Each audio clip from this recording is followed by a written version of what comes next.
Okay, so before we get into the Age of Aquarius, I want to explain two things. One, you may have heard about tropical astrology versus sidereal astrology. Let me know in the chat if you have. So, if you have, that makes sense, okay? So I really want to like break the glass shell that we seem to put around things sometimes, and this happens in every study in every aspect. And this was one of those things that when I shattered this for myself, it was like, "Oh, duh." It's almost like when you can relax because something makes more sense than the pressure you were putting on it before. So when we think about tropical versus sidereal zodiacs, we're thinking about two different ways of measuring that are completely separate from each other. The sidereal zodiac is measuring the sky above us. If you imagine, here we go. If you imagine, this is the world, you guys. I got it from like Michaels or TJ Maxx years ago. So I'm going to set this right here. I'm going to sit over here. If you imagine that you have the firmament around the earth, right? The firmament being the stars. Think about in Lion King how they're like, oh, it's little bugs stuck up in the sky, and that implies that there's like this layer where the stars all sit all like in one plane, which we know astronomically is not the way it is, right? There is something such as apparent magnitude and actual distances and those kinds of things. But from our perspective, we look up at the sky and we see stars. And so we look at them and they appear kind of 2D to us, right? No matter how big they are, how small they are, we're seeing them in a 2D kind of situation because of our perspective. So if you take this hand representing the stars, just all of them, you're going to find that some of the stars, when you watch for more than one night or even over the course of a night, some of them move against the other ones. So you'll have some that are like moving around, even though the other ones are staying still. The ones that are staying still are called fixed stars because they don't move. The ones that are moving are actually moving stars. And so planets was a word that meant wandering star, a star that moves. The wandering stars we found are planets. And so they were given in this hierarchy of ways things go. If you want to look up more on this, you can look up the chain of being. And so we have the planets moving around in here against a backdrop of fixed stars. Among this backdrop of fixed stars, we have the constellations. The constellations, and I hope you can see the line here of the equator. So the constellations are based on the band of the sky where the sun and the planets travel the most. So that would be basically in this area, right? The sun, depending on which way the earth is tilted, is going to be more north, more south, but always rises east to west, right? So we see the sun go through a particular part of the sky. It doesn't shoot more north in the sky, we tilt towards it or further away from it. So it's always within this band of stars. That's why this band of stars was chosen, because that's where the sun, the moon, and the wandering stars hang out. And they go up and down. There's some leeway for it, right? It's not perfect, but there is this section, which is the Tropic of, I think, Cancer. I'm trying to see if this map gives it to me. But anyway, it's in that section where you would find the sun and the stars. And then behind them, you have the fixed stars. So the sun and the planets are in here moving typically around here. And then there are fixed stars behind them all over the place. But we focused on where the sun and the stars, or the sun and the planets, are hanging out. And we took that and we made a 360-degree circle in the sky. And we called it the zodiac, the circle of animals. Now, this circle of animals is based on actual constellations astronomically. The astronomical constellations ideally would have the sun on the day of the spring equinox in the northern hemisphere coming into 0 degrees Aries, both astronomically and according to a 360-degree measurement from Earth. So the first difference we're going to see here is one is seeing the perspective of basically the sky itself as it is, kind of giving prominence to the sky. The other one is saying, I'm standing here and this is 360 degrees. And so where in this 360-degree perspective am I seeing the sun? If I break up my 360 degrees into a perfect set of chunks, like we see on my charts when I show them to you, I'm going to get 12 sections of 30 degrees. 12 times 30 equals 360. So 12 sections of 30 degrees makes a really nice map to base things off of. Another way you could think about that, when we think about lines that we have arbitrarily drawn on something to make it easier for us to figure out where something is in respect to something else, is actually these lines that you're seeing on the map right now, the longitude and latitude lines, right? The Earth does not have actual longitude and latitude lines on it. We have those there as an imaginary reference for us to be able to tell distances, to be able to tell all sorts of things from an Earth perspective. Now, if you cast that outward and just do it with basically a protractor, right? Going with this guy, if you did it like a protractor, you would be seeing the way that they were doing with tropical astrology. The tropical zodiac is not about the exact positions of the constellations. At one point, they got along really well and they did coincide really well. But I don't think at any point did they actually match up perfectly, because the constellations that are representative of the zodiac signs that we use, some of them are longer and some of them are shorter. They account for those in in tropical astrology. So don't worry, that measurement discrepancy is accounted for in ascensional times and other calculations. So what they were focused on in tropical astrology, which developed in Egypt and caught on in the Western world, England, then over to the New World and all that stuff, that tropical astrology is based on really nice geometry, satisfying geometry, right? So equal sections of 30 degrees to make up 360 degrees when you apply 12 different signs. There were not always 12 signs. In fact, I can look this up. I'm looking in Demetra George's book right now. So I want to give you that reference right now. And I'm trying to remember exactly how many signs there were originally. I think, so this is where my dyscalculia comes in. I think there were actually 9 signs originally, and I'm not able to find it on the page. But then they made 12 later. So again, we have adapted this for a very long time. 12 became the really nice, perfect rounded number to use. So we had 12, even though it's the same section of sky, they broke it up instead of 9 ways, 12 ways. At one point, Scorpio actually had like the claws of Scorpio versus the rest of Scorpio. So you can think about it that way, right? They took that and they were like, oh, we'll make that 1 and break it up in different ways. So from there, you have tropical astrology.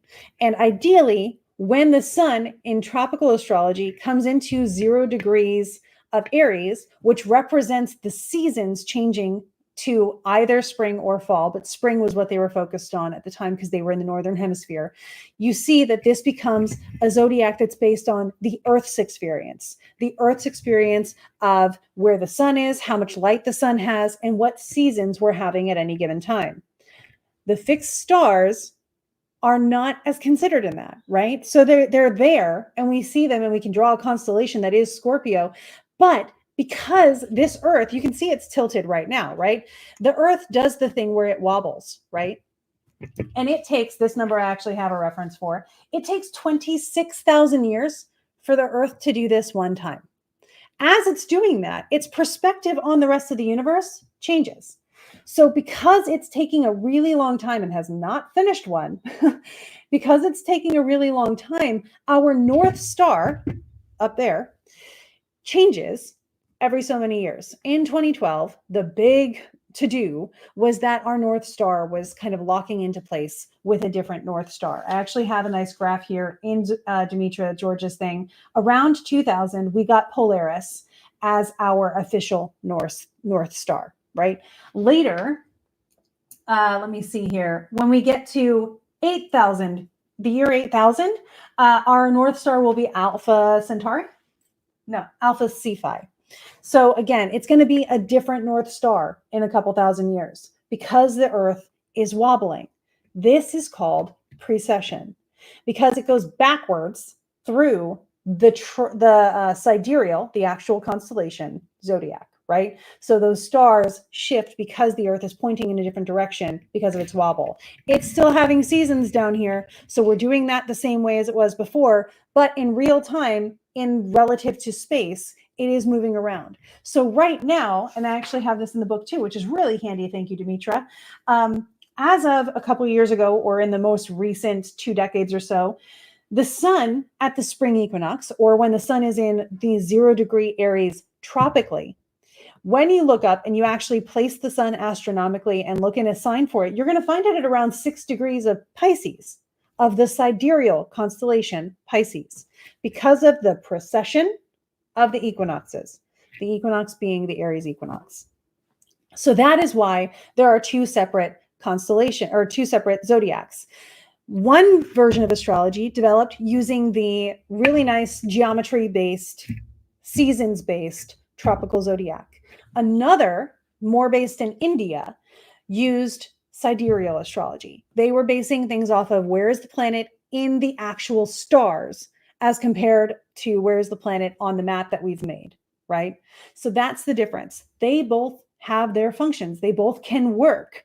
That's the great thing, right? The stars don't care what lines we draw on them or where we try to put them. They're doing what they're doing, so the astrology still works. The difference is when you try to blend techniques.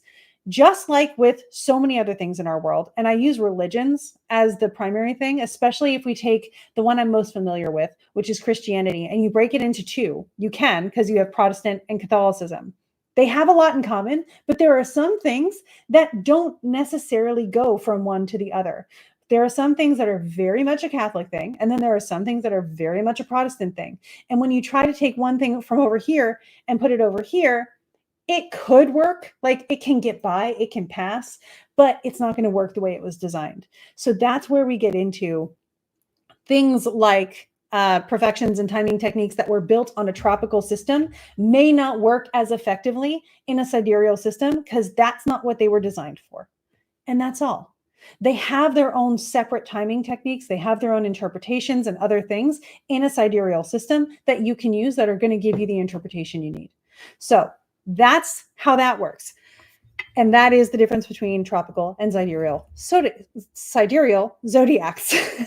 Now, let's get into the Age of Aquarius, because this is very much related. The Age of Aquarius is something that caught fire for some reason, especially in the 70s, when they were talking about how we needed the actual lyrics are, when the moon is in the 7th house and Jupiter aligns with Mars, then peace will guide the planets and love will steer the stars. I have so many problems with this. So, first of all, Aquarius is a Saturn-ruled sign, and it is an air sign. So it has more masculine energy to it. It has more active energy to it. It has more intellectual energy to it. Peace and love would be more of a water quality if we were thinking about actual qualitative symbolism and stuff in astrology and most of esoterics, right? So you would actually want a water sign for those traits. You would want perhaps a Jupiterian water sign for those traits, which by golly would be Pisces. Pisces is a Jupiter-ruled water sign. And if you recall, we are in the age of Pisces right now. So by all means, we can choose now for love to steer the stars and for peace to guide the planets. We can choose to have those things guide us right now. When are we going to get into the Age of Aquarius, as we've been hearing?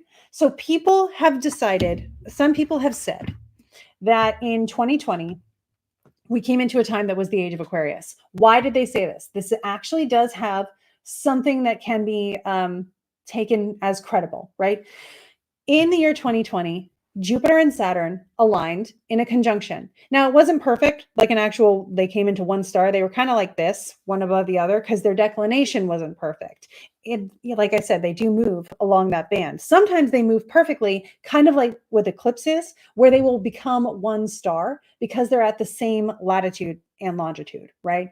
But they can still conjoin and be like this with each other. And that's kind of what we saw back in 2020. They conjoined, though, for the first time officially in the sign of Aquarius. And that was the first time officially that they were going to now stay in air signs for the next roughly 200 years.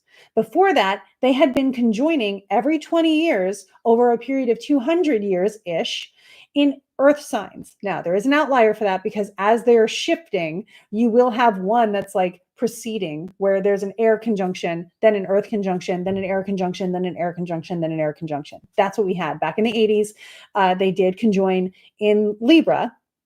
So that was our first air conjunction, but then they conjoined in Taurus in the year 2000. And so it wasn't officially shifted yet. There's a whole other thing to get into on that. But they had their I'm conjoining in an air sign and I'm staying here conjunction in Aquarius in 2020, happened to be around the winter solstice as well. It was very cool the way that that all aligned. Now, that is not the age of Aquarius though, right? Because that's two planets having what we call greater conjunctions or great conjunctions. And it was a greater conjunction because it was part of a triplicity shift. So yes, we are entering into what Masha Allah and Abu Mashar, Persian astrologers, would consider a new dynasty. And so that's a big deal, right? It's a new era, but it's a 200-year era. Now, how many are we looking for here? Remember, it takes 2,000 years. Why are we not liking that? Okay, it takes 26,000 years for this wobble to be complete. And so if we're thinking of one age as being the sun at the 0 degree Aries tropical, being in a certain sign, like now it is in Pisces, so we are in the age of Pisces, we're waiting for that sun on the day of the vernal or Aries equinox, we're waiting for that sun to get into Aquarius. Remember, it moves backwards, so that's how it's going to go. So if we're waiting for it to get into Aquarius, we have to calculate how long an age would be, right? So 26,000 divided by 12 signs is going to give us 2,166 years roughly, right? So 2,166 years is not the same as 200. So we entered into a 200-year era of the conjunctions between Jupiter and Saturn happening in air signs. So it is an era of air that did begin-ish, right? Because don't forget Libra. It did begin-ish with Aquarius. Thanks, Gabe. So that's one thing. Now, really uniquely and interestingly coinciding, we do have the fact that at this relatively same time, within the same half decade, Pluto, who has a long period as well of, oh gosh, I really wish I remembered numbers better. I do have dyscalculia and it throws me off a lot. I think it's got its own like 200-year, more than 200-year cycle for Pluto, right? So in this, Pluto takes a whole triplicity just to get around as well. So at the same time, Pluto is now also coming into Aquarius for the first time since the 1700s, okay? And so that's a big deal. That is a 20-ish so period of Aquarius because Pluto's going to be in Aquarius until about 2046, I think.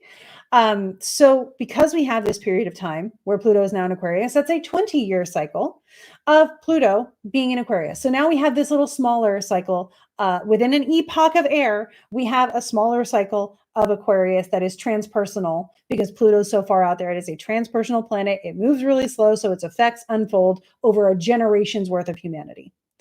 That's still not 2,000 and whatever it is for the age, right? 2,166. So we are still in the age of Pisces for quite a while.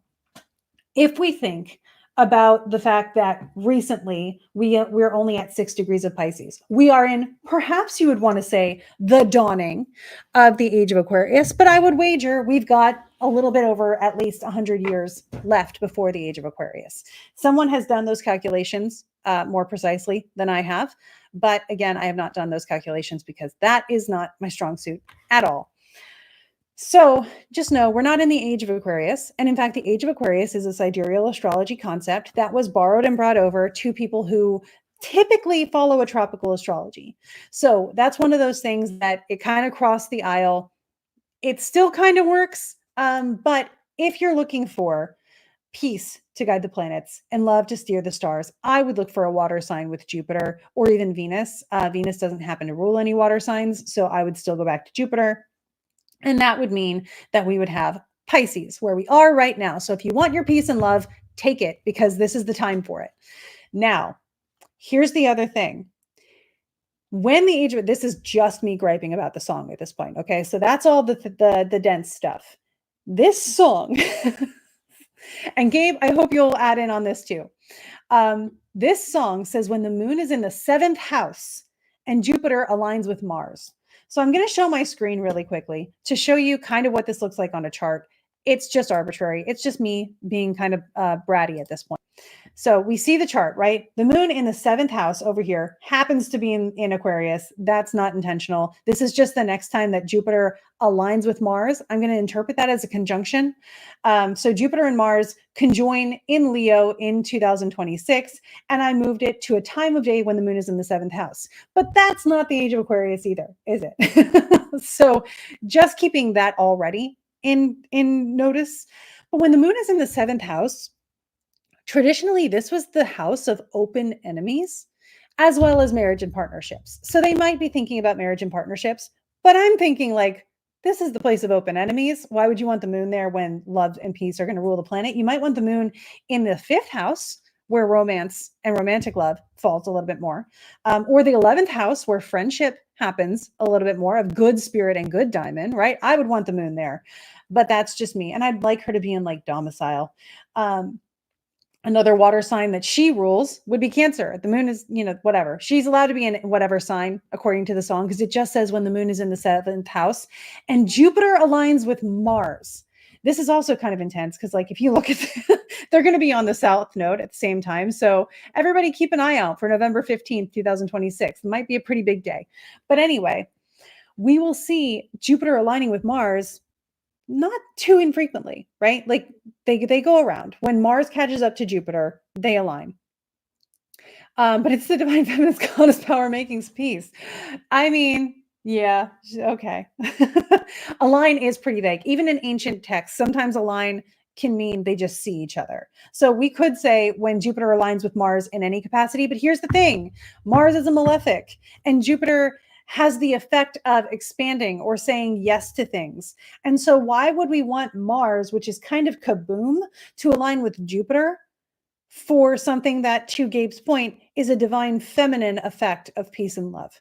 I would like the benefics to align with each other. I would like Jupiter to align with Venus and the moon to be maybe in the 11th house or even in the 5th house if we wanted to go with like a whole summer of love kind of idea.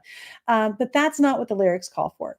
So not that they're ever going to, but if they do, if someone quotes the Age of Aquarius song to you and says they're looking forward to that, just let them know that song took a lot of poetic license and it's a great song. It's a bop. We love it, but it's not something that astrology can really support, at least in its integrity. So there you go. And Christy, to that point of the lyricists didn't do their research, in a way, no, but also they didn't have as much access to the sources that we do now. I want to give a lot of credit to Project Hindsight in the 90s that translated a lot of the ancient texts from ancient Greek. So again, people in the 70s did not have access to the same resources that we do now to be able to make these decisions and to be able to see the discrepancies. Jupiter and Mars still meant the same thing at that point. I believe the 7th house still had something to do with, what it does. I can't give them full grace, but I can say that, these people may have just been into their sun sign astrology and really wanted to write a great song that was a bop. And they did. So for what they wanted to accomplish, good job. And also, if they wanted to accomplish peace and love, we can have that right now because the age of that is right there for us. So thank you for coming to my rant. It was a longer one, so it's a good thing we gave it the time and space that it needs. And honestly, thanks for holding space for me to have a longer rant, you guys. It's like one of the best birthday gifts I could have. I love ranting. So I hope that was fun. Russ, thank you for the positive feedback. Gabe, thanks for being here as usual. I always like to make sure that while I'm ranting, I am ranting with an integrity. So it's really cool to have built-in peer review as we're doing this, and I appreciate it a ton. Jackie, I thank you so much. You guys are great. So any questions that came up related to that or not that you would like, we still have about 7 minutes. I could answer probably 1 or 2 more questions if we wanted to. Yeah, your rants are like TED Talks. Thank you. I appreciate that. Yeah, like sassy TED Talks on occasion, but Thanks, Gabe. I appreciate you. Yeah. So I'm probably going to take that rant as I do and put it into its own video. So if you want to be able to share that with people, you absolutely can. So if someone ever says Age of Aquarius and you want to be like, just watch this, that's going to be there for you. That'll be a resource. Speaking about that, if you guys wanted to do something very easy for my birthday, not that you have to, sharing this content with people that you think would value it would be great. The more reach we have, the more people we can help. So that's something that's really important to me, especially as I'm, going into figuring out how to make a bigger impact with what we're going through right now in the world. So please feel free to share any resources that I offer that you think can help other people, or even just entertain them with skits and rants and those kinds of things. I appreciate you all, and it would mean a lot to me, and I'm sending you all my gratitude, even in advance. So thank you for that. Yeah, cool. That was fun. I always feel really good after a rant too. I don't know why. It's just really satisfying and fun, and I appreciate it. Cool. Well, I hope you guys are having a great week. Looking into the transits of this week, I've been seeing a lot of people trying to give May a sort of identity to, hype it up a little bit. It's got stuff happening. It's not as wild as much of the year has been to this point. And June has more shift stuff that will happen. So my advice is for May, take the break, process what you need to process from everything that's happened up until this point, and get ready to be able to adapt and do new things. Choose excitement and find ways where you're excited for progress for June, but you've got all month. So enjoy that. We are in Pluto retrograde now. It's the only planet that's retrograde. It's the furthest one out there. It's going to be retrograde, I think, till October-ish. And it's not, unless you have planets in the 0 to 4 degree space of Aquarius, Taurus, Scorpio, or Leo, it's not a huge impact on our transiting lives. So that's nice. Rants are a release, Liz. I agree. Cool. May is the gauntlet for people with kids in school. Yeah, it is. I know. Yeah. I grew up knowing that my birth week is Teachers Appreciation Week. So I understand. Also, to any of you who are mothers out there, happy Mother's Day coming up this week. Sometimes my birthday falls on Mother's Day. So I'm also very aware of that too. Yeah, rest does sound lovely, and it's very crucial. I know a lot of us love the active parts of life, and we love those moments where we're in an action scene, but you can't do a good action scene without the right recovery. So make sure you take the rest when you notice it. Even if it's in the middle of something that's busy, always find time for yourself. The sun is in Taurus right now. So indulge in your rest, indulge in surrounding yourself with things that make you feel comfortable. I think that that's a great idea. And I hope that you all do that this week. And I hope it's a wonderful one for you. Let's see. Yeah. Yeah, play like a pro, rest like a pro. Love that too. Yeah, so the next lunation we've got coming up is going to be the full moon in Scorpio. There will be a video about that coming out later this week for all of you to help you out with understanding the astrology, and your horoscopes will incorporate that as well at the end of the week. So I've got you covered. I'm excited. I hope you guys have a really great week. Thank you for being here, and stay safe, have fun, in that order.